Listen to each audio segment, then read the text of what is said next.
Welcome back to the review. This is Buck from Boquake Productions. Today we are talking about another customizable card game, one that I do thoroughly enjoy, and that is still active in its own community, where there's support for it. In fact, if you go to the Continuing Committee website, that's where a lot of support is still for the game. But it's not officially actively supported by the company that produced it. It is a dead game. But I'm talking about this game today because it's a very fun game. It's a very exciting game. Though through the releases and through the different editions of various different card types, it did get bogged down and very complicated. In fact, compared to the other two games that I reviewed previously with Enna Mayhem and Overpower, which were still relatively simple in terms of the number of cards that they had on there. That in comparison, this and Star Wars, which again will be another review that I'll do, those two earlier games, Overpower and Enna Mayhem, in comparison to Star Trek and Star Wars, were nowhere near as convoluted, as complicated as the latter games, Star Trek and Star Wars, became.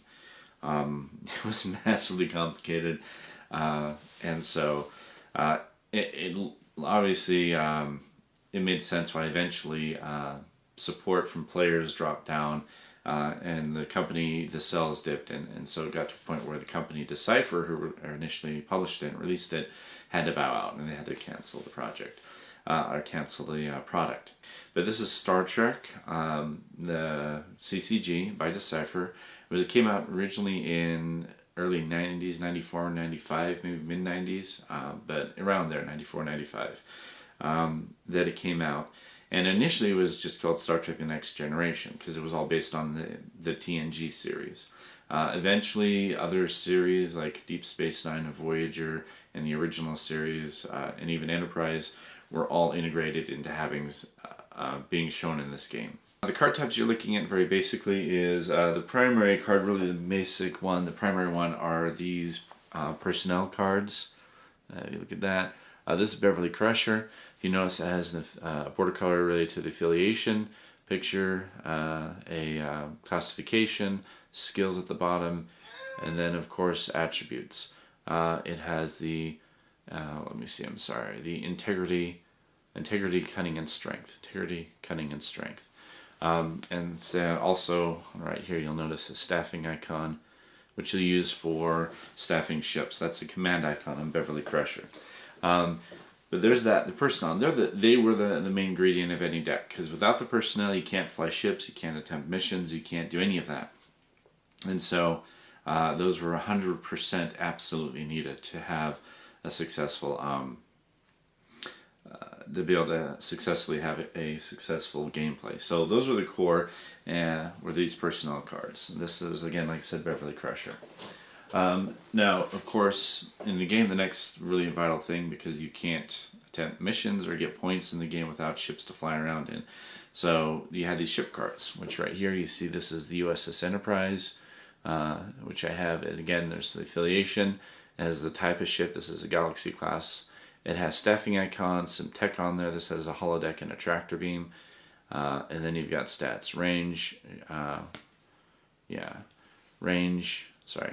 Range, weapons, and shields, which you'll use those for combat. Staffing tells you what kind of personnel. So like you saw, Beverly Crusher had the command icon. She could satisfy the command staffing requirement of the ship. So you'd use these ships in tandem with the personnel to fly around and attempt missions, and that was the goal of the game. First one to get 100 points wins the game. So you'd go through, and again, what would facilitate getting those points were these missions right here. Again, this is one, cultural observation. Now they would have, on these missions, mission cards, you would have the type, this is a planet, they could be space, the affiliation they can attempt it, the points that it's worth, just some lore behind there, and then you have here skills required to be able to complete the mission, and then of course the span number, it tells you how much range it takes up of a ship to move there or through there, and then of course the point box, how much they're worth. So that's it. I mean, that's a basic there rundown. These are the missions, and the missions would be which you would get the points from. So if it's a space mission, you'd have a crew on a ship attempting the mission. If it's a planet mission, you would beam down an away team, from a facility, from an outpost or a ship that's orbiting the planet. So it has, again, a very real Star Trek feel, because you would be attempting missions with these away teams and ships and so forth. So that's would generate the points. If you get it, you get the points, you win the game. Now, it wouldn't just be a clear walkthrough. You'd have to deal with going through what they call dilemmas. So, this is an example of a dilemma, and you'd have to encounter these and get through these. And if you get through all of these and still have those requirements, then you'd be able to get the points. But these would tell you whether it's space or planet mission that could be put under, or either or. This says either or, planet and space, so this can go under either one. But it has a name, text, lore, and then text right here for what you'd have to do to overcome it, or what the effects are when you hit it, a number of different things. Facility, you will report personnel here, and initially when the game came out, initially it was just an outpost, and that was the only facility type they had, and they were just called outposts. Later in the game, they did release other facility types like stations and headquarters. So you'll report personnel to here, ships, personnel, and also equipment. So let me show you that really quick. Here's an example of equipment. It has this icon, again, lore and text for what it does.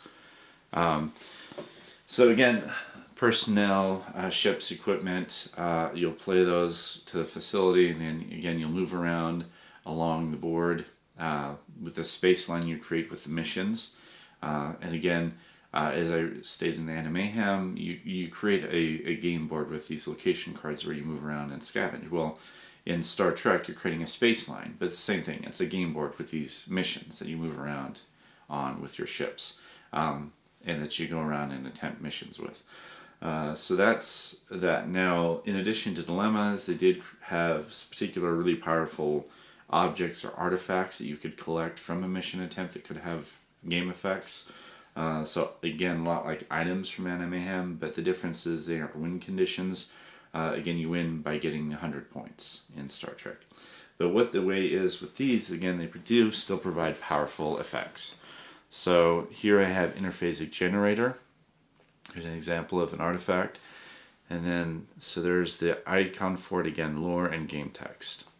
So this is one that I use. And so you can get these artifacts when you do the mission attempts. So you can get those, create powerful game effects.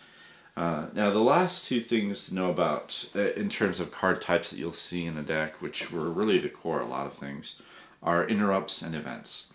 Events, you would generally play the event on the table and have a lasting game effect. So kind of like globals in Animayhem, where you play it on the table and it has an effect.